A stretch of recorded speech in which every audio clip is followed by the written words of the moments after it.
You are now tuned in to Go Time Dolphins with Charlie Touche and Kadeem Simmons, the Miami Dolphins podcast that's for the fans and by the fans.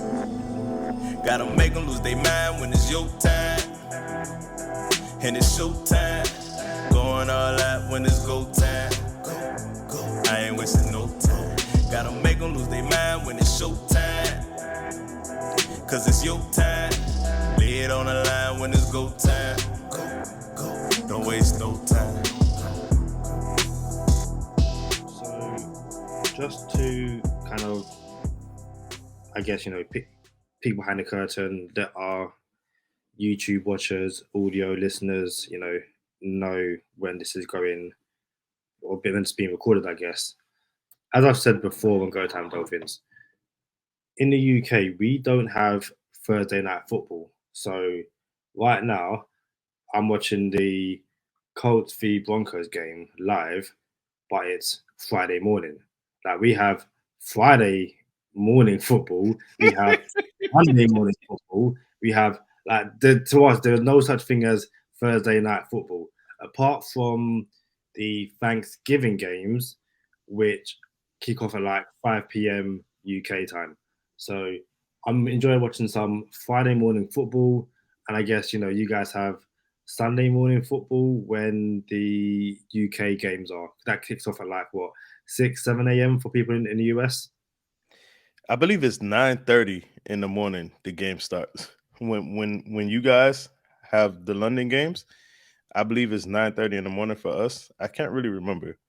But I never thought that you guys don't have Thursday night football for real. Y'all have Friday morning football. Yeah. Well, that's what's up, man. How are you? How's things?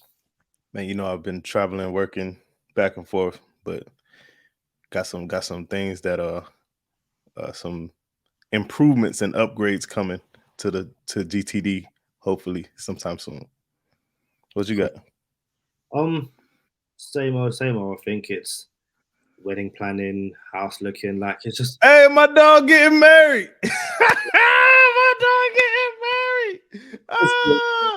Hey, that humble little drop you just did, man. Let me hold that, put that there. You know what I'm saying? Planning the wedding. Okay. It's boring. It's I'm very much, let me know where and when I need to be. That's it. In terms of everything else, my mum doing that at the moment. I'm not a planner. I'm a guess I'll be there. Wherever that is, that's me. So it's not fun, but has to happen, I guess. I like it, man. Hey, we got guests on the show tonight. It's Go Time Dolphins, the Miami Dolphins podcast that goes not only across the pond, but across the world. I'm your boy, Charlie Touche. I got my co-host, Kadeem Simmons, with me. It's always for the fans and by the fans. Your favorite podcast. And it's funny that I say your favorite podcast, because my favorite Miami Dolphin podcast outside of Go Time Dolphins happens to be the two people we're bringing in on the show today. So let's bring them in. It's Same Old Dolphins show. Kasker brothers, Josh and Aaron the Brain. Kasker brothers from the same mother.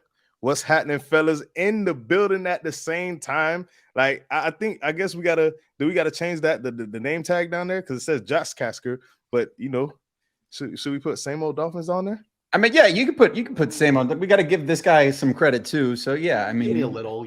You put me in parentheses there. Yeah, with Josh Kasker with Aaron. Yeah, and also. Yeah. What's going on, guys? In the building at the same time?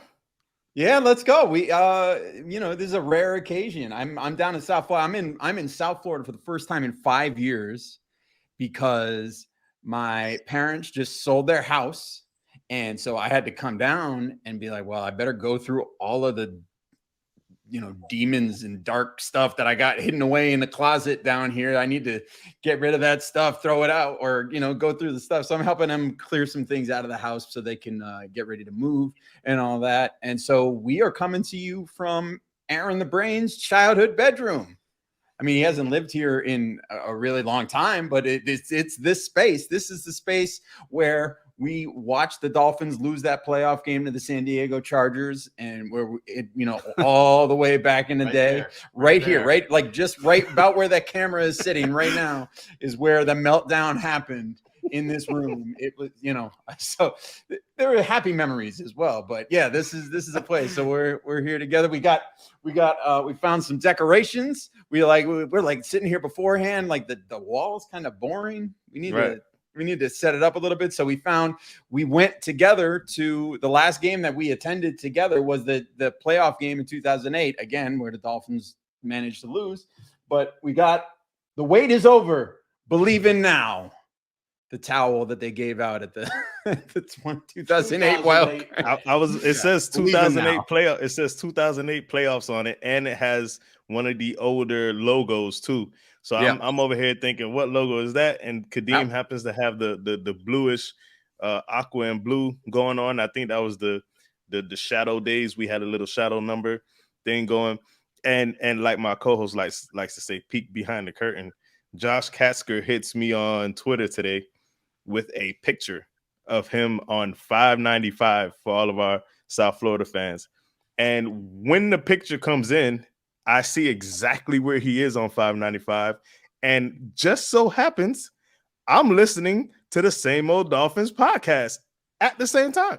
So I sent him a picture in real time, like, well, you thought you threw what was it, a draw 2 on me, but I came back with a draw 4. Like, got you. It was good. You know what I'm saying? He's like, draw 4, and it's going to be yellow. Hey, Kadeem, you know what that is? Well, Hey, bro, we would have had to cancel all the podcasts if you didn't know what that was, bro. I was just going to say, so Uno is like getting bigger over here, but we don't play Uno. Like, I remember growing up, we had Uno cards, but it wasn't like kids didn't play Uno the way, American kids play Uno. But I happen to know what it is, so it's all good.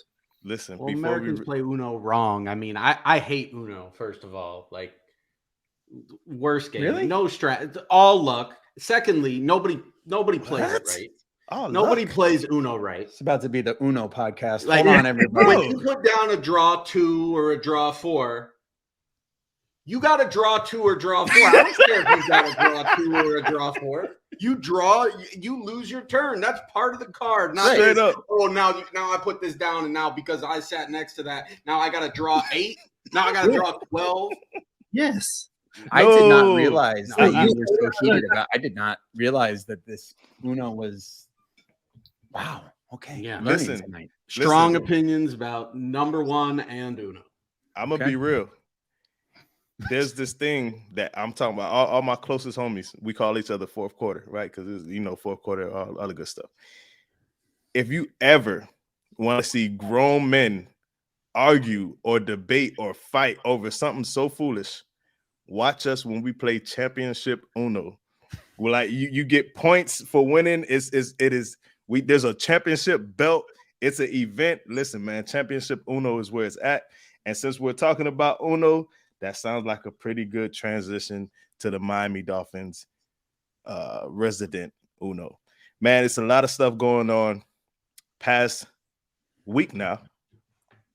This time last week, we were watching Bengals Dolphins, and it didn't happen. The result was not the desired result. And I got to be honest with you, Brain. I watched you guys' podcast. I want to say the episode before last. I'm pretty sure it was the episode before last. And you were pretty, I got to give you some credit.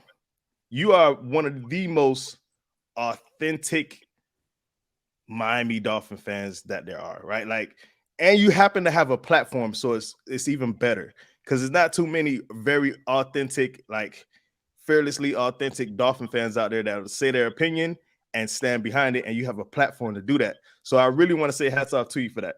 But we never really agreed with the Tua takes before, I guess, more recently, right? I was like, okay, it's okay. People will see the truth eventually. The truth will come to light. And for me to watch you guys' podcast, and I got to see something. It was such good. It's not TV, so I can't say the best thing that happened on TV, but just the quality of what happened when you started drinking the Kool-Aid, bro. Yeah, I drank the Kool-Aid, and then the next game, the guy gets a freaking concussion. So That's for what those, happens when I buy in. That's why I don't buy in. so for those who don't know, Aaron the Brain, he's just more reserved. I don't want to get too excited. No, not too high, not too low. I don't want to say a non-believer, you know what I'm saying? But if you listen to the name of the show, Same Old Dolphins, sound kind of negative. Aaron the Brain's like I believe your wife was like, doesn't this happen every year? Like you get excited every year or something like that. I remember we were talking about she that. puts me in check for sure. Right. So then for you to actually, we're 3-0 and you start buying in. Dolphins come back, beat Baltimore, beat Buffalo, and Tua looks good in all three games. And you start drinking the Kool-Aid, and then he gets injured. And I kind of want to ask all the fans that were like in the middle, because a lot of people were either anti-Tua or pro-Tua, but there was maybe a select few that was, I don't know yet. And then I think you picked the side. What's it like now after you picked the side and you just seen an injury? What is it like for you as a fan? Well, what's interesting about it is I really didn't pick a side until the first half of the Baltimore game. So I was staying pretty neutral on what I thought of Tua. I thought he was the right pick when we took him. I thought that there were a lot of positive things. I thought that there were more limitations than I wanted to see in his first two seasons. But I still came into this year with a pretty open mind. And that first half against Baltimore, where it was bad decision, lack of arm strength showing up, and they're getting their doors blown in by the Baltimore Ravens. We've seen this so many times. And I was just like, look, I've seen enough at this point. And of course, that's when, all hell breaks loose and, 28 points in the fourth quarter. And even at that point, I wasn't necessarily bought in. And probably part of it was because I literally like an hour prior just said Tua ain't it. But then what he does in the Buffalo game, and I thought he was more impressive in the Buffalo game than he was in the Baltimore game, because people talk about those deep throws against Baltimore, but they were wide open players, blown coverages, and they weren't the most impressive throws. But I thought the Buffalo game was really impressive, and the fact that he really limited his mistakes, the fact that he came back from the injury, and 3rd and 22 makes the big time throw to Jalen Waddle, leads them to the score to go ahead, and ends up winning the game. I thought that was as good as I've seen Tua. People go back to that Arizona game from his rookie year. That's like what everybody likes to point to. And I thought this was like the best Tua that we've seen since then. And all that to say, like, look, I saw in that, like, I see the pathway to Tua being a very good quarterback in this league, as long as he has really good weapons and a system that plays to his strengths. And so for him to finally be playing at that level and then to get knocked out the way that he was, it was depressing. Like, I think you got to feel, I don't care if you were a Tua believer from day one, a Tua hater from day one who was just starting to buy in, somebody who bought in like me after the Baltimore and the Buffalo game.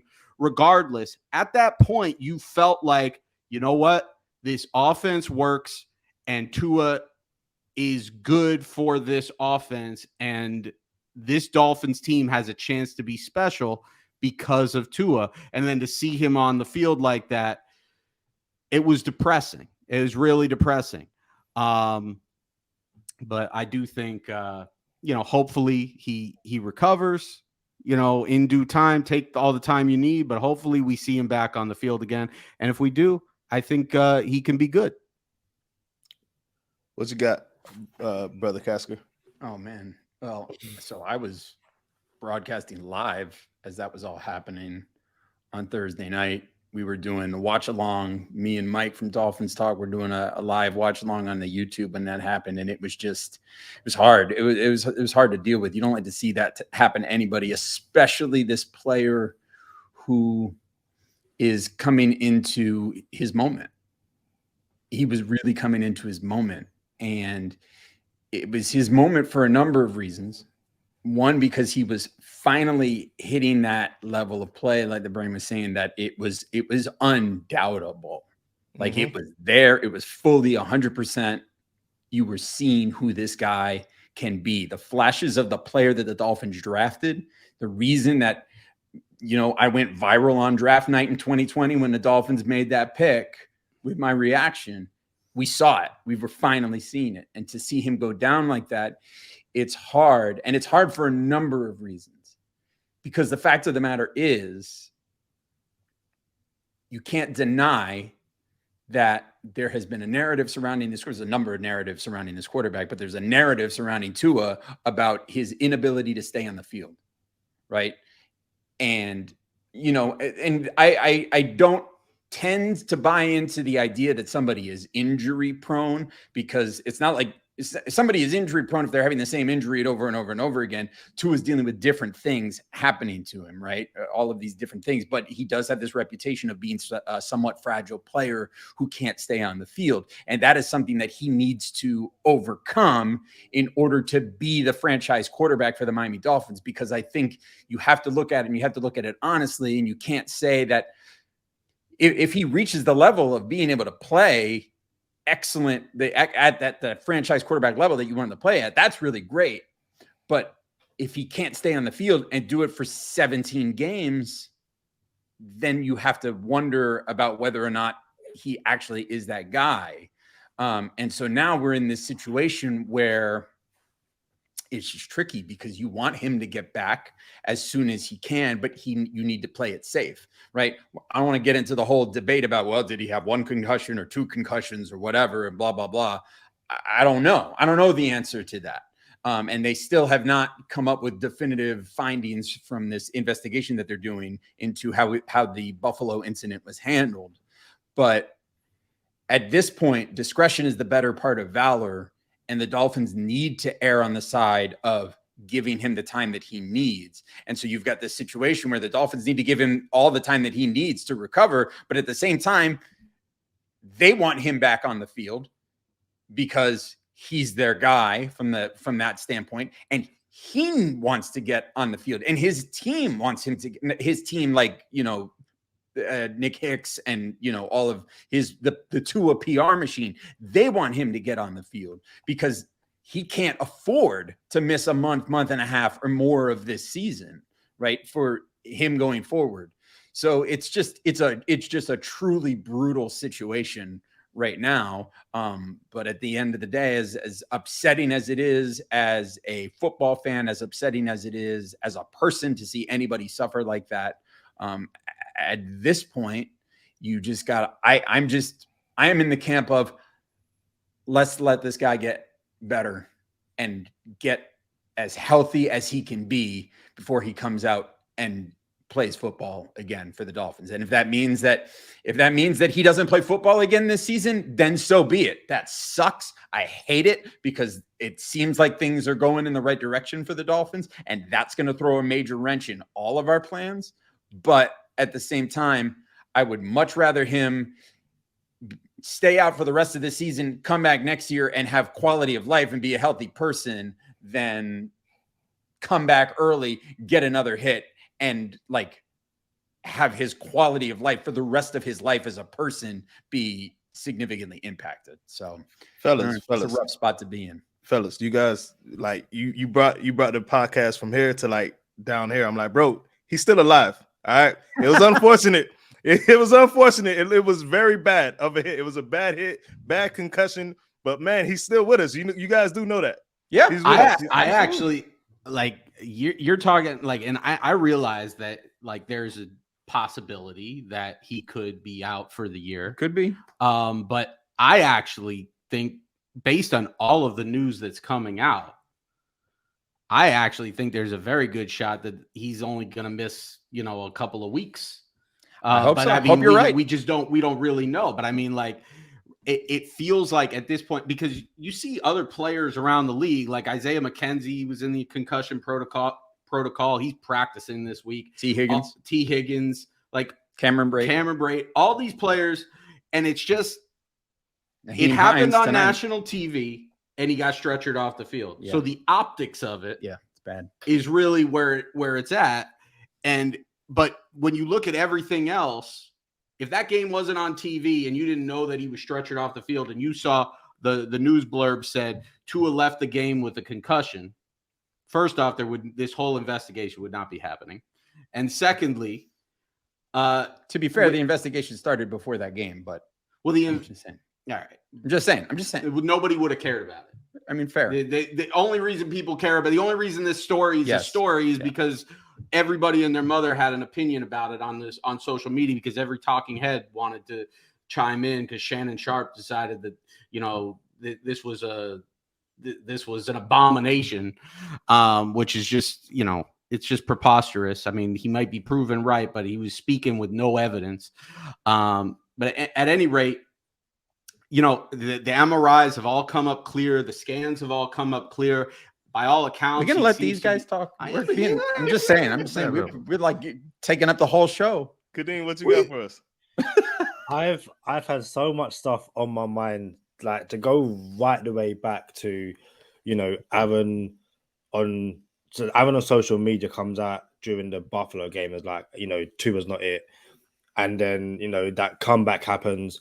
I remember being on social media and people just like having a go at Aaron, and me kind of have to come out and go, listen, I know Aaron, I've recorded with him, all that kind of stuff. Like, he's one of all the Dolphins opinions on social media, I value his opinion. I think I said at the time, I don't always agree with him, but like, he's entitled to his opinion. And like, I got into this weird situation where I had to kind of like, for whatever reason, like validate Aaron's opinion. And I was like, look, he's a grown man. Like, let him say what he wants. But I think you hit the mute button, Kadeem. Didn't hit the mute button. All right, so Kadeem's mute button is intermittent all of a sudden, and he went mime on us. You know what I'm saying? Like, that was a pretty good mime impression too. You all right, bro?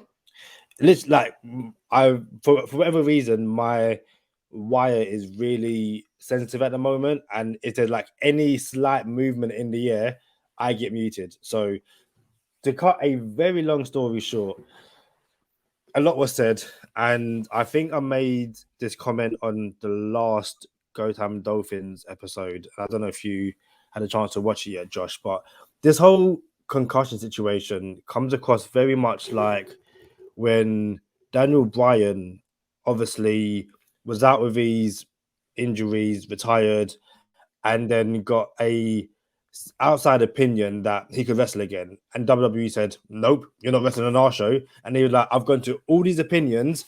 I'm okay. My concussions are okay. I'm allowed to wrestle. And they said no.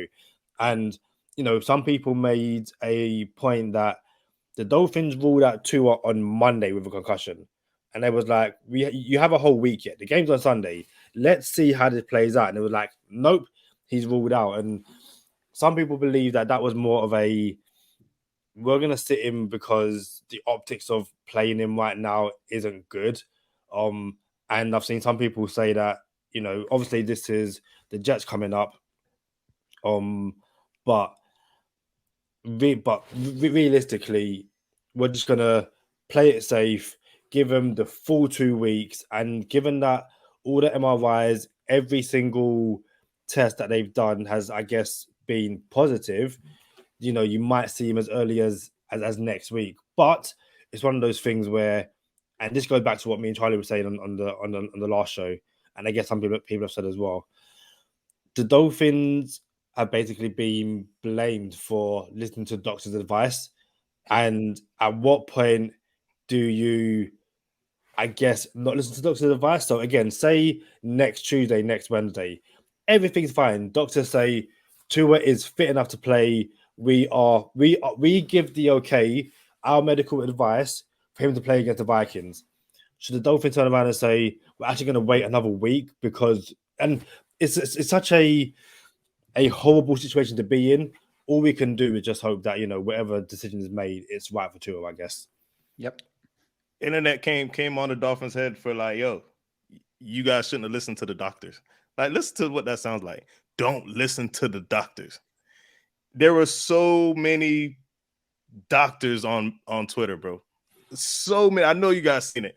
But look, I'm not gonna get on this too much. I made a promise to the listeners, and about to strap up. I gotta put my 2 gloves on. 2 gloves. We're gonna turn the page. Here we go. Again, we hope for a full recovery from Tua, not a speedy one, a full one. And we're gonna turn the page and get the 2 gloves on, because Teddy 2 Gloves is our quarterback, and he's gonna hold down the fort until Tua comes back. Let's go. Listen, fellas, it's week 5. Dolphins are 3-1, and we're going to MetLife Stadium to play the Paper Planes. You got anything for this week? Is it convenient as and I don't want to diminish the significance of losing your starting quarterback the way we lost him, but is it convenient that we have a pretty comfortable, I guess, schedule coming up with our backup quarterback coming in? How you guys feel about that? Well, I mean, if you're gonna face a stretch of games without your starting quarterback, you'd much rather face this stretch of games than the first stretch of games. You know what I mean? I would if I had to have 4 games that I was not going to have 2 of 4, I would definitely say, okay, this stretch where we've got, I would probably start it a little bit later, but the stretch where we've got the Jets, the Vikings, the Steelers, and was it Chicago after that? I think the Something like Lions. that. Or the Detroit. Lions. Yeah, it's one of the NFC North teams. Like, I mean, like if you had to pick a stretch, this would be the one, right? I mean, so and listen, I'm gonna be straight up, and I was having some discourse about this because I put out there like, I don't understand. There are people out in the Dolphins fan base that like are super down on Teddy Bridgewater for some reason, and I don't get it. I'm like, Teddy Bridgewater is probably the best backup in the entire NFL. And when you look at his career numbers and you look at his situation, if you've actually like watched him play, it's like, he was in a horrible situation in Denver, and he was in a horrible situation in Carolina. Like, we've already seen that, like, that Denver team was a disaster. I mean, it marginally worse than what it is right now. And then Carolina, Matt Rule, like, look at him with Baker Mayfield and what he's dealing with. I mean, it's a mess. So, but then you see him in a good situation, like he was with in New Orleans, and he can thrive. So Teddy is a fine quarterback. So I don't have any reservations in that. And like these people that are super down on him, I'm like, I'm not asking Teddy to be our starter and to lead this team into the next generation. I'm asking Teddy to, be the stopgap quarterback till Tua can come back. And that's all I need him to do. I just need him to get us through this next stretch of games, however many it is, with, minimal collateral damage, right? So let's just get there. And I feel fine with Teddy in this stretch. What about you, Brian? I mean, I'm not sold on Teddy, but I'm not like, oh, we've got no backup quarterback. Like you invested in a backup quarterback for this reason. Not every team is paying $6 million for their backup quarterback. So you spent that for this situation, whether fair or not, about Tua's perception of being injury prone.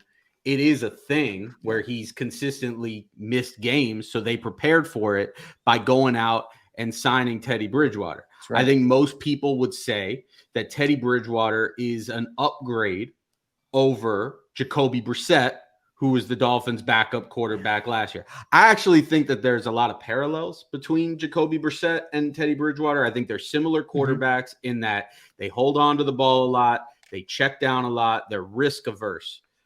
But what I'll say is that having a risk-averse quarterback is not a bad thing when you're going in a stretch of games against other teams that are quarterback challenged, and you pride yourself on being a defensive first team, and then you also have Mike McDaniel as a head coach and the weapons in Tyreek Hill. Hopefully, I mean, he's on the injury report now. Well, I'm sure we'll talk about that. And Jalen Waddle. You would think that they can make this offense work, and I actually 100%. Think it's going to be a really fun experiment. We'll see how many games into this experiment we go, depending on how long Tua is out. But to see what this offense looks like with a different quarterback, because we're all learning about what this offense can do. And there are certain aspects of the offense that might even be better with Teddy in it. I just want to throw that out there. There are certain elements of this offense that might even. Such a hater. I'm not. Almost swore on the podcast just now, but I didn't. What you got for us, Kadeem?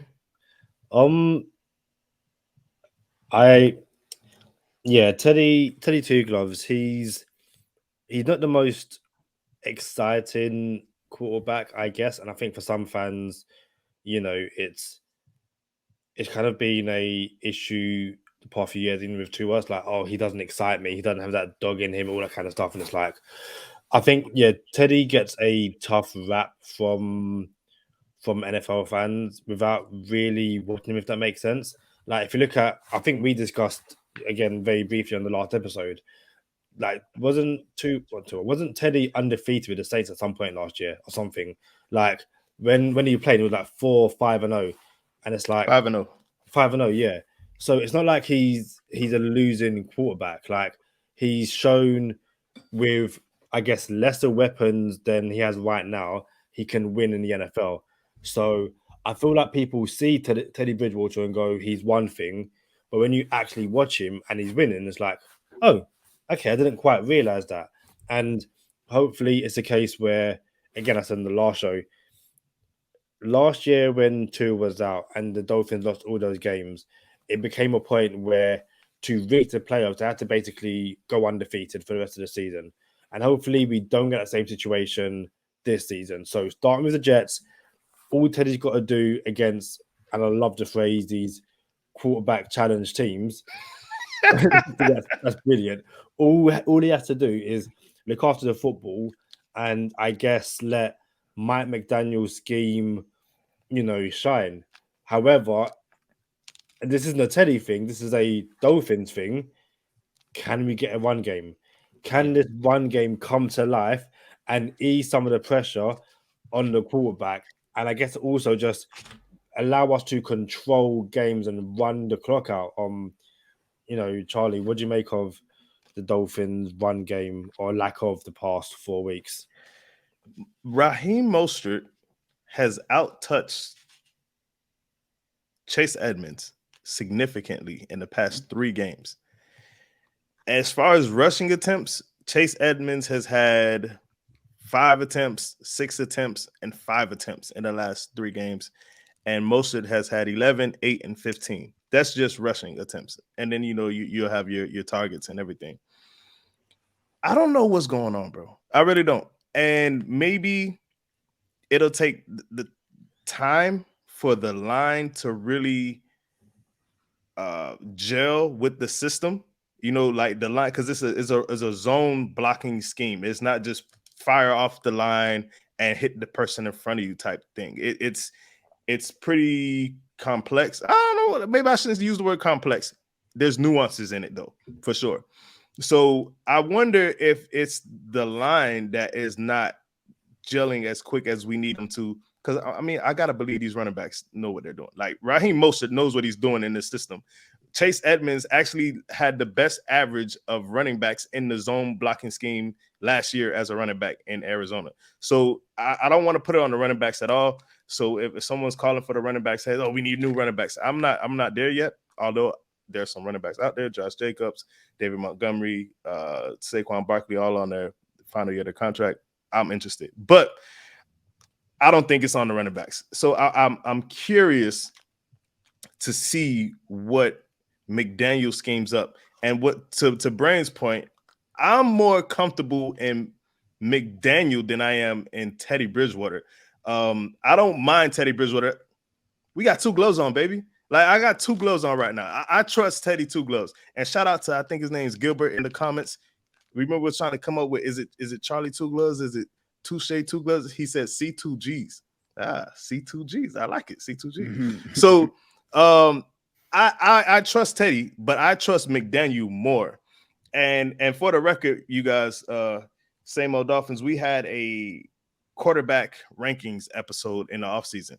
And I actually ranked Teddy Bridgewater as ahead of Danny Nichols, ahead of Mitchell Trubisky. Well, Mitchell Trubisky was a backup.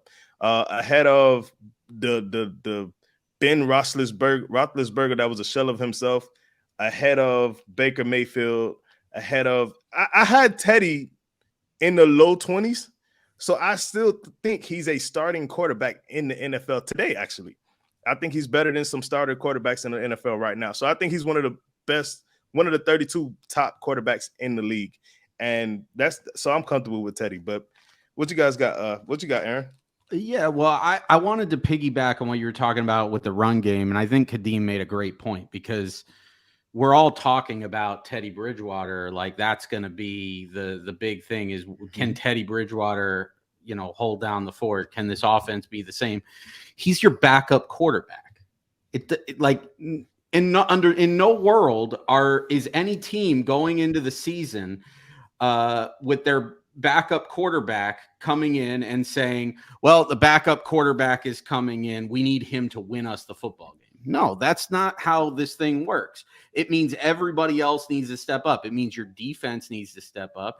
And we've heard all season, all off season about, look, McDaniel's background as a run game coordinator, this offense, even though you've got all these weapons, the lifeblood of this offense really needs to be the running game. And I'll say this, they've shown signs over the last few games, but the game script has not been there for them. Mm-hmm. Charlie brings up a good point. I think the offensive line is an issue. I think at right tackle, say what you will about Austin Jackson and his pass protection, but Austin Jackson is a very good run blocking tackle. I've been saying that forever.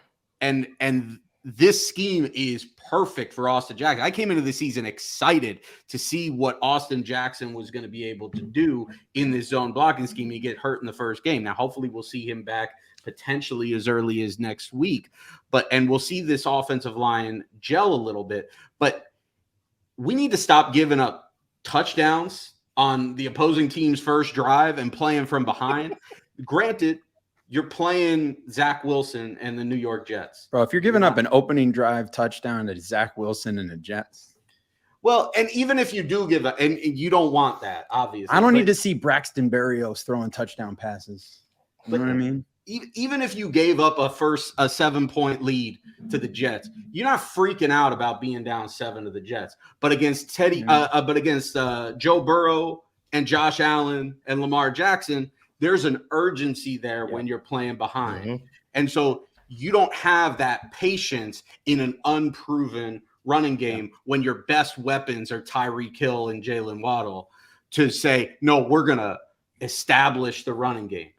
You really want to see in this stretch of games, however long it's going to be, even if Tua comes back next week, you want to see them be able to establish the running game and be able to play with some leads and really bring some balance to this offense, but especially when you have your backup quarterback. Well, and something else that I think is going to help in that regard this week, as we were looking at the injury report right before we jumped on the show with you guys, and I mean, I said this when I saw the report come out on Tuesday or whatever day it was, the first practice report came out, and I said, when I look at this report, I see that a lot of people are going to put their attention on the top of that report and look at all the guys who did not practice, all those DNPs, all of those, Xavier Howard, DNP, Jalen Waddle, DNP, all these guys, like a lot of injuries up at the top of that injury report that were, a lot of people getting worried about.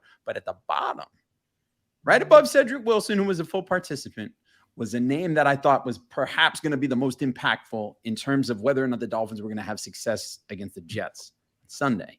And that name was Hunter Long, because Hunter Long is the big physical blocking tight end that the Dolphins are missing from their offensive scheme right now to open up that run game. That's what they're missing. And he is the guy, because like Durham Smythe, God love him, he's out there doing his best. He's doing his best, doing everything he can. Mike Gesicki also plays tight end for the Dolphins. But what I'm talking about is Hunter Long is the guy that's going to go out there, and he can be that blocking presence, right? I hesitate to compare him to George Kittle, but he can be that big physical guy on the offensive line that can help the Dolphins seal that edge and open up that running lane. And so I think there is a world in which his presence in this game on Sunday could open things up and allow the Dolphins to run the ball a bit more than they've been able to do. It's funny you say that, because I think from Thursday's media availability, the tight ends coach basically was asked about, Mike Gesicki only having something like 71 yards so far this season. And his response, from what I saw, was so telling, because he basically said that he got a text from George Kittle like one morning this week. And I think George Kittle sent him a video of him blocking the DB and putting him on his backside and stuff. And he basically said, that's what we need from our tight ends. And I don't think there was a shot at Mike Gesicki, but again, it's one of those things where the 5-yard Lee from the Dolphin UK podcast made an excellent point when he said that Mike McDaniel doesn't have his tight end in the system. Right. All the tight ends that he has, I guess, outside of Tanner Connor, are guys who have been there before and don't suit what he wants to do. And maybe that's the one thing which is, I guess, like the final piece of this offensive puzzle. Yes, you've got a fullback in Alec Ingold, but you don't have your tight end who can open the entire offense, run game and pass game. So Hunter Long is a really intriguing prospect, and his involvement could, hopefully get things going, which is weird to say given how many points we scored against, Baltimore, and the fact that we are 3-1. Like, I feel like Tua's injuries has made everyone go, oh my days, that's it. But the Dolphins are 3-1, like have a really, really, really amazing opportunity, starting with the Jets, to, put some distance between them and the rest of the AFC if they can win their next, 6-7 games. And it's definitely plausible. I got a question, fellas. I know Kadeem's answer. I know where Kadeem is on this. How do you guys feel about, well, you know what? Let me word the question like this. Is there any desire from either one of you to see Skylar Thompson instead of Teddy Bridgewater? I think, and we covered this on our last show, that I'm excited about Skylar Thompson's potential. And the fact that he's on this roster means that Teddy Bridgewater doesn't have this long leash. But that said, you're paying $6 million for him to be the backup quarterback. He's got a track record of being a very good one. He played pretty well in the game against Cincinnati. I know people will point to the interception, but he also led a very important scoring drive right before halftime and had the team in position to win the game at the very end, in spite of all of the points that the Dolphins left on that field in that game against Cincinnati. Teddy Bridgewater deserves and has earned, and the Dolphins have invested in him to give him the right to be the backup quarterback and to be the starter while Tua is out. But if he falters, then it's nice to have Skylar Thompson there, because if you didn't have Skylar Thompson there, then you'd be in a position where you really are screwed if Teddy Bridgewater either gets hurt or plays really poorly, and you got no choice but to just ride it out. The fact that Skylar Thompson has shown you something gives you the ability that, look, if Teddy goes out there and he just plays piss poor football, you can pull him and you can say, all right, Skylar, you go in there and you show us what you got. And I hope it doesn't come to that. But to answer your question, like, no, I don't want to see him, because the only way that we're seeing him is Teddy Bridgewater plays poorly, or gets hurt. But I think it's good that he's there and it gives you some insurance and you don't have to give Teddy Bridgewater. I don't think Teddy Bridgewater deserves to have some really, really long leash. If he goes out there and he throws 3 interceptions against the Jets, like, you can make a case that Skylar Thompson deserves a shot. Yeah, I would say that if Teddy goes out there and just completely lays an egg and completely doesn't have it, yeah, I think you can look at that situation of bringing Skylar in. But Skylar is, in a lot of ways, I think I don't think this is the right analogy, but it's in some ways, Skylar Thompson has the potential to be a get out of jail free card for the Miami Dolphins. And what I mean by that is, if we find ourselves in a situation where Tua, for whatever reason, doesn't play again this season, that's a situation where then you, at some point, you've got to look at, okay, well, we need to see what we have with Skylar Thompson, because, like it or not, and again, this is going to go back, this is going to feel like it's going to a dark place, but like it or not, if we find ourselves in a situation where Tua can't play for the rest of this season, Tua is coming into year 4, and arguably the Dolphins are at a position where it becomes a real question mark what you do with him at that point. And so having a combination of Tua and Skylar, or even potentially, God forbid, moving Tua somewhere else and bringing in somebody else, a Lamar Jackson or whatever. I know Lamar's not coming to Miami next season. It's not happening. But somebody like that were to come in, then you've got that person and Skylar Thompson is there, and Skylar Thompson, then you've got that weird Tom Brady scenario in your back pocket potentially, right? So he kind of plays that role for me, but I am not somebody who is sitting here who is urgently looking forward to Skylar Thompson getting in there and playing meaningful football, because I think it's what you guys have said it before, where you've talked about the idea of facing live bullets. He hasn't faced live bullets, right? He's played in the preseason, and these are extremely meaningful football games at this point in time, right? Right now, all of these games, this section of the schedule, which is this lighter part of the schedule, is where the Dolphins need to be racking up wins. You got to rack up wins so that you get into that last month and a half of the season and are in a position where you're going to fight, you're going to be banged up, you're going to be hurting. But if you can go 500 or whatever in that last stretch of games, you're still making it in the playoffs, no problem, right?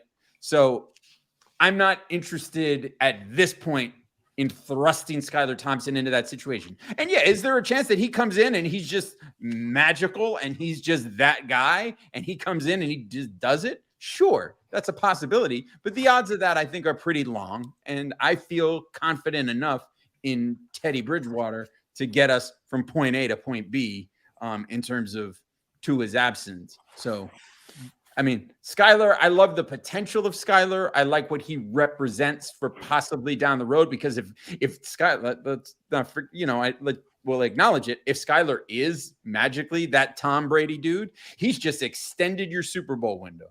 Right? If he comes in and he's that guy, he's extended that window because you got him for however many years on that cheap contract, right?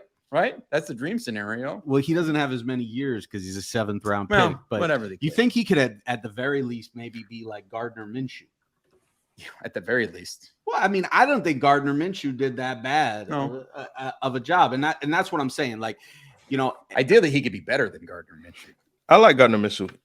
I mean, Gardner Minshew's fine, but I would, if I had to pick what he could be, I would want him to be better than that. Well, yeah, I'd love for him to be Tom Brady. That's right. Yeah.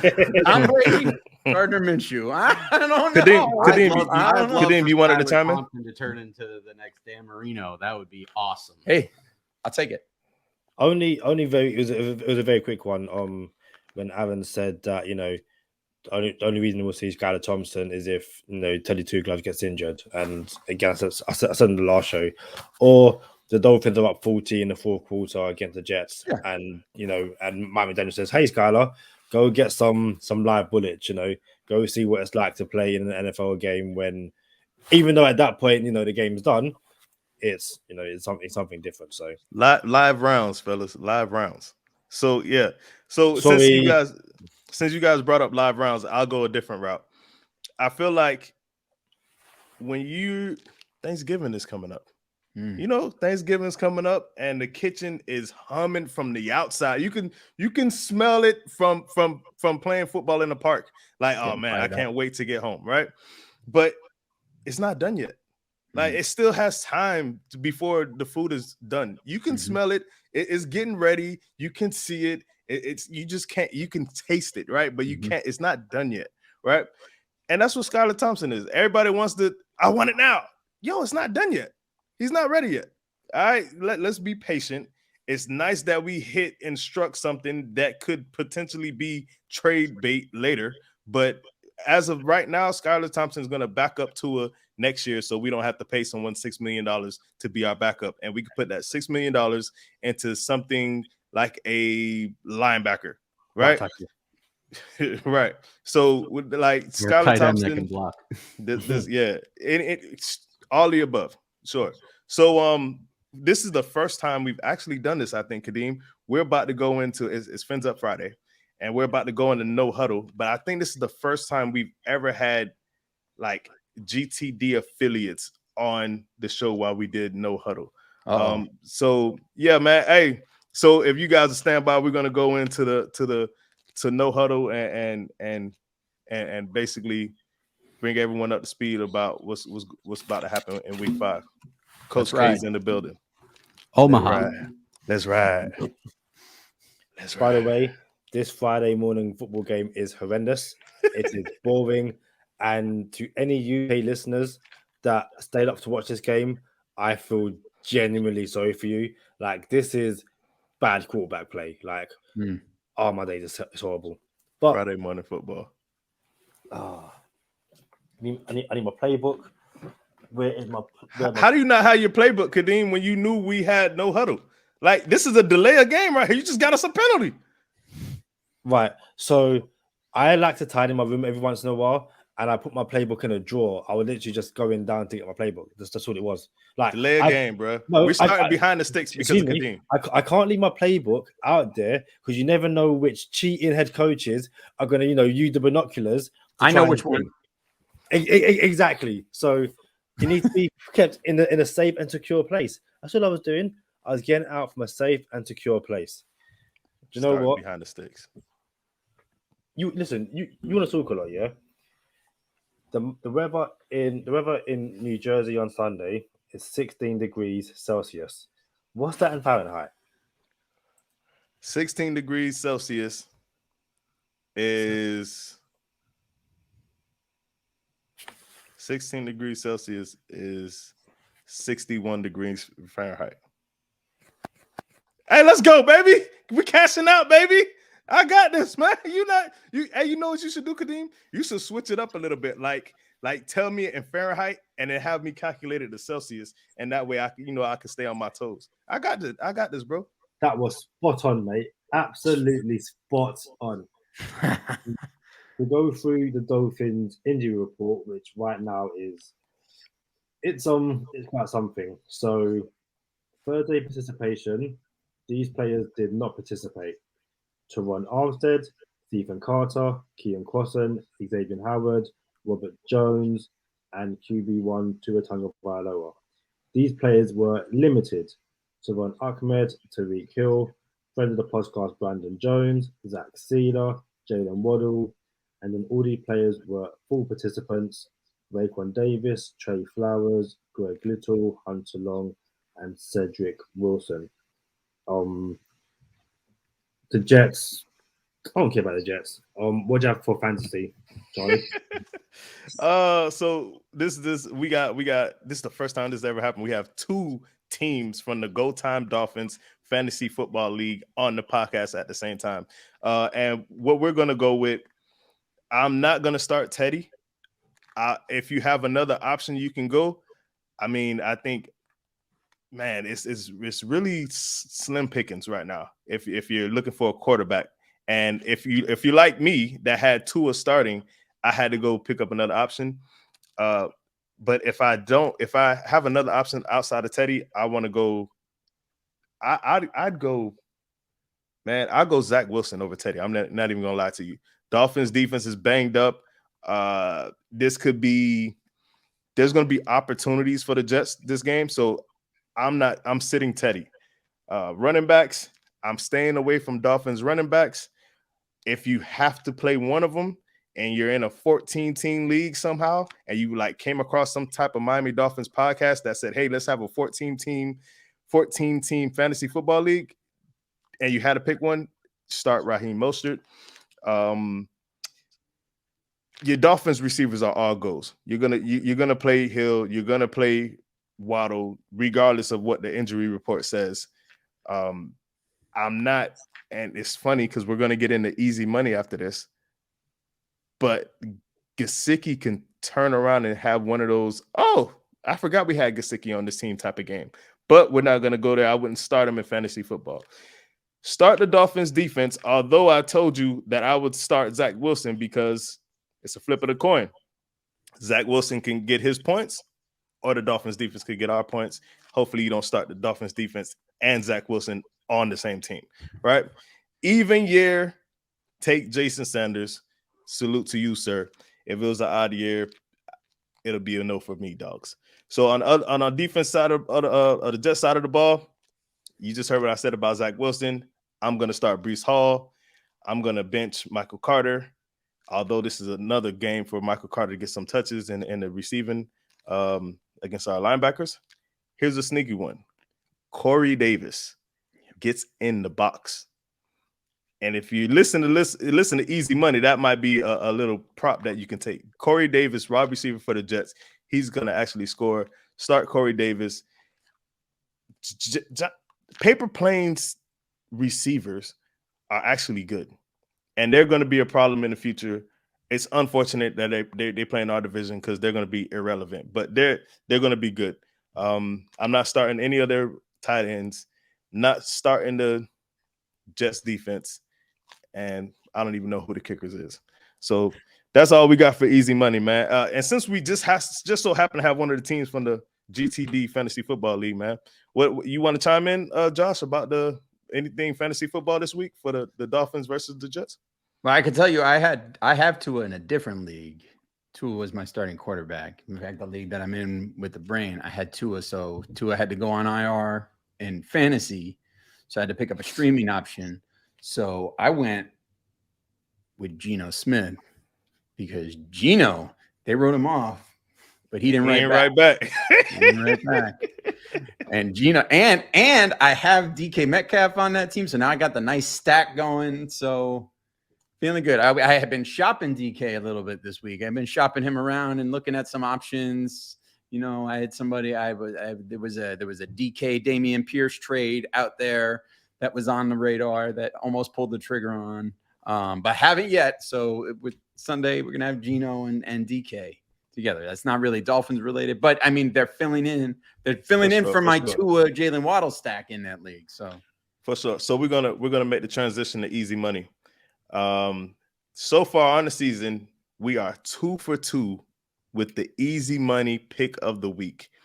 And just to put this out there, Tua got injured in both games, and I feel like we would be 4-0 right now in the Easy Money picks, but that's not enough. You cash in, you cash out, you lose bets. It is what it is. So we're gonna find something more safe this week and stay away from the exotic stuff since we're playing with a backup quarterback. So shout out to DraftKings Jason. He couldn't be on the episode today. He's actually in Sin City. So do your thing, bro. We'll see you next week on Easy Money. But there's some interesting lines on DraftKings right now for the Dolphins versus the Paper Planes. And I think there's a chance all of these hit, but I'll reserve my pick of the week until the end. Mike Gesicki over 1.5 receptions. This is getting egregious now. This is like, listen, and I really do understand why you would want to stay away from Mike Gesicki 1.5 receptions. But here's the thing. Teddy Bridgewater is the quarterback right now. He may be looking for intermediate routes. He may be looking for checkdowns. He may be looking for the safest things there are on the map. McDaniel is going to put Hill in some intermediate routes and Waddle in some screens and stuff like that. Cash out on Mike Gesicki over 1.5 at -190. Another -190 at 1.5. Raheem Mostert receptions. I'm sorry. So Raheem Mostert had 3 receptions last game, but again, it's Teddy Bridgewater right now. This whole thing might just be Chad Pennington 2.0 when we play Sunday. So you might have Raheem Mostert. I like to take Raheem Mostert over 1.5 receptions at -190. I also like Mike Gesicki over 1.5 receptions at -190. And lastly, Chase Edmonds over 1.5 receptions at 190. If I could parlay all 3 of them, I'm going to parlay all 3 of them at -190, see what I could get. That's going to be plus money. That's going to turn into something like 285, 3 something, right? So we're 0-4 with Alec Ingold scoring an anytime touchdown. And same old Dolphins for if you don't know, Alec Ingold is plus 1,300 for an anytime touchdown. And I promise everybody listening to GTD, I was going to bet $100 a week on Alec Ingold getting in the box. And I haven't cashed out yet. So we're 0-4 taking the Alec Ingold anytime touchdown. But we have 9 more weeks left before we go into the negative on it. So Alec Ingold, last week, he was actually plus 2,000. I had to take that too, and he didn't cash out for us. It's coming. So it's coming. This is the week. Hey, I'm telling you. So y'all know I'm putting my 100 down on Alec Ingold plus 1,300 anytime touchdown. And my Go Time Dolphins easy money bet of the week is a lock. Miami money line. We beat the Jets -170. It's nothing exotic. We're staying away from the exotic stuff this week. We're playing with a backup quarterback. We come out with the W. Easy money. We'll get the score right. What's Teddy's number at? Where's Teddy at? And what's his over under number for yardage, passing yardage in this game? Passing yardage for Teddy. Let's see what we got. Josh Casker put your boy on the spot, so I have to pull this up. Hold on. I got you. Passing props, DraftKings, Teddy Bridgewater over 1.5 touchdowns and over 245.5 yards passing. The under on both. Think so? Yeah. I mean, you're not really trusting Teddy in the red zone. I don't think. I think you're trying to run there. And 240 yards. I mean, that's a lot of passing yards. I mean, especially when you consider that Tyreek Hill showed up on the injury report. Jalen Waddle was limited early in the week. I think you're looking at a close game. I think the Dolphins are going to make a concerted effort to try to run the football. I think this could very, very well be a lower scoring game if the defense isn't too banged up. I wouldn't trust the over on either of those. I think that's fair. So we have Teddy Bridgewater also over under 21.5 completions, and I think that goes under as well. So I'm right on with you, Aaron. I think this is a low scoring game, but let's get game predictions and score predictions. We'll start with Kadeem. Dolphins move to 4-1 and win 24-13. 24-13. Yeah. What you got, Aaron?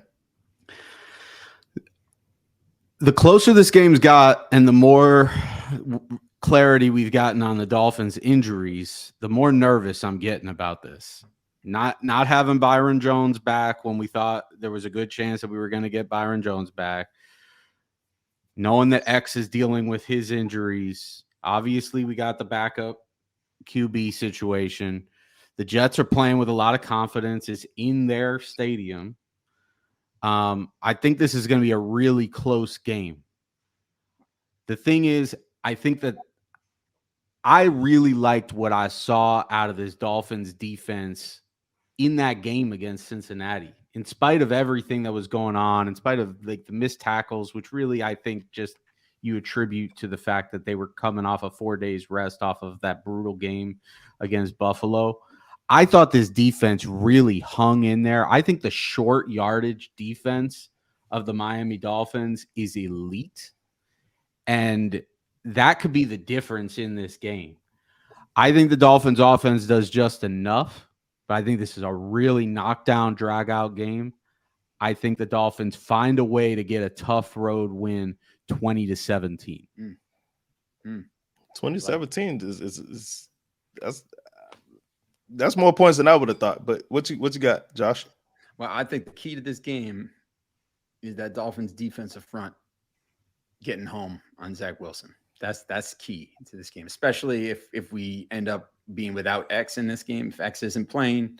And then you're really looking at Nick Needham, Noah Benogany, Cater Kohu. I mean, it's slim pickings out there. So if that's the case, this is going to be the thing. Because I mean, if there was one thing that I was really, besides the result in the Cincinnati game, if there was one thing I was really disappointed about, it's the fact that we did not get to Joe Burrow and that they struggled to get home.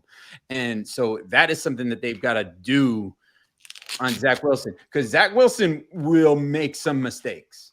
And if you can get in there, even if you're not getting home, if you're putting on that pressure, you're going to force him into mistakes. And if you can do that, you can take a little bit of that pressure off of that offense and allow that offense to try to get more into the groove that you want to. I think when we were talking about Teddy hitting the under on all of those numbers and betting the under on all those numbers, that's an ideal situation. In an ideal situation, Teddy's hitting the under on all of that, right? He's less than 21 completions. I would love to see him throw less than 21 passes in this game because they're dominating the game. So that if it all works out, then that's the scenario. So, and is it all going to work out? Probably not exactly as I would like it to, but I think it's going to work out just enough. I think that there are enough imperfections on the Jet side of the ball that the Dolphins are going to be able to impose themselves a little bit more on this game than they have in the past. Even though they're not at full strength, I think they're going to be able to do what they have come to do in this game. I think it's going to be efficient. I think they're going to control the game in a way that they haven't done so far. And I think it's going to be a relatively comfortable win. Might not be beautiful, but it's going to be relatively comfortable along the lines of that Patriots game. Give me the Dolphins in this one, 24-13. Ooh, same as Kadeem. All right, so I heard everyone, and we just came off of easy money, and everyone has taken the under so far. The under and the over is 46. Over under 46 for the game. I there's no way I see this game going over 46. So I pull up some alternative spreads, alternative game lines. And under 38.5 is plus 226 right now. So you're going to get plus money for all of this. Under 38 is plus 245. Under 34 is plus 377. And under 33.5 is plus 418. So if you're feeling frisky and you're listening to GTD and you're thinking, man, these boys keep saying we're going under 46. Let me go look at an alternative game line and see if I can get some plus money. There are options for you. GTD is not telling you to take it, but I'm just saying, like we might like it, but hey, don't get overzealous with that plus 377 for 34.5. And then I'm gonna tell you that I think the Dolphins win 13-17. And maybe you should take one of those lines, but yeah. So this is a disclaimer that this is for entertainment purposes only. Entertainment purposes only. I actually do think the Dolphins win 13-17, and we escape with a W, survive the paper planes, make it back home to South Beach. 3-0 in the division. 3-0 in the division, and Tua will be back after the Lions game. He'll be back for the Pittsburgh game. Man, but before we get out of here, you guys tell everybody where they can find you. We appreciate. It's so comfortable talking to you guys, man. Like, it's so easy to talk to you. Like, I feel like it's more than just talking football with you guys and talking Dolphins. It's real organic, and we appreciate you here on GTD, man. Where can everyone find you? Go ahead. Oh yeah. You can find me on Twitter at Aaron the Brain. And I am at Amplified to Rock. The show is at Same Old Dolphins. You can download, rate, review, subscribe to Same Old Dolphins on Apple Podcasts, Spotify, Stitcher. You can watch every episode of the Same Old Dolphin Show on the DolphinsTalk.com YouTube channel. So do a search for Dolphins Talk and subscribe to the Dolphins Talk YouTube channel. You'll get us over there. You get all the DolphinsTalk.com daily shows, the pregame show, you get the post-game wrap-up show. All that stuff is on the channel, so you can check that out. And DolphinsTalk.com is where we're at, where every episode of the show is available over there as well. Occasionally, very occasionally, one of us will write something over there. There's a few and far between nowadays. We do a lot more talking than writing. But anyway, that's where you can find us. Aaron the Brain, Josh Kasker for Same Old Dolphins, and Kadeem Simmons. I'm Charlie Touche. Thank you for tuning in this time. Make sure you catch us next time on Go Time. Already. They mind when it's your time. And it's show time. Going all out when it's go time. Go. I ain't wasting no time. Gotta make them lose their mind when it's show time. Cause it's your time. Lay it on the line when it's go time. Go. Don't waste no time. Gotta make them lose their mind when it's your time. And it's showtime. Going all out when it's go time. I'll ask this to Josh first. Me and Charlie discussed this previously on other episodes. Josh, we are kindred spirits, both wrestling fans, both Man United fans. Man United right now can't defend to save their life. For whatever reason, no matter who's at the back, United just cannot defend. So I'm not going to ask you, do Man United have a defensive problem? But do you think that the Miami Dolphins have a defensive problem? And I ask that because if you look at the yards given up over the past few weeks, the inability to get home against the Bengals, and obviously X might be missing this game, Byron Jones isn't going to return just yet. Do you think the Dolphins have a issue on the defensive side of the ball? And is the loss of not just Coach Flores, but also Gerald Alexander, has that been kind of not spoken about enough, even though we kept Josh Boyer and a lot of the defense from last year? I'm going to say no. I don't think there's a problem. I think it is working by design right now. This defense is doing what it's always kind of done, which is bend but don't break. And that's the method. Now, as far as getting home, yeah, that's not quite working out just yet. We are not forcing the same number of turnovers that we've done in the past, but I mean, that's, turnovers are not predictive of one season. They're not predictive of what it's going to be the next season. But the other thing is that we've played 4 games, and I'm not looking for this defense to peak right now. You know what I mean? This defense is doing what it needs to do and leaving us in position. Okay, yes, the first half of that Baltimore game was a bad time. It was a bad time. But that being, other than that, the defense has largely actually been pretty good, even though we're not making the big flashy kind of plays. So I'm not in a panic about this defense. It is doing everything that we needed to do. It's keeping us in games. We're right there. There is absolutely room for improvement. And I believe that improvement is going to come as we move things along in this season and we get a little bit healthier in the secondary. Although right now we are seeming to be getting less healthy every day in the secondary, but hopefully that will reverse course. But also just quick shout out, Kader Kohou, man, what a find. Man, well, we're gonna find out about Kader Kohou this week if X doesn't play. Yeah, we sure will. But I mean, dude, so many people remember how upset people were when Trill Williams got hurt because he was going to be that dude, and Kader Kohou was like, "Hold on, I got this." So I'm not in a panic. No. Matter of fact, I didn't know we were going to invoke the name Kader Kohou, but I think. And I could be wrong about this, but I believe Kader Kohou came from Africa with a family already. Like he was Uh-huh. married, came with a wife and kids, I think, and then went to college. You know what I'm saying? Like it was. Yeah, is he from like Cote d'Ivoire? I'm not sure. Matter of fact, I think he is. Ivory Coast. I think he is. Bro, it's Kader Cole got a little story on him. He is. He got a little story on him. He's sneaky old as well. I'm telling you, bro. Like he's 23. He turns 24 in November. He's sneaky old. Hey, hold on. Disclaimer for a rookie. Yeah, Right. Well, Let's get this in here. Is old for a rookie too.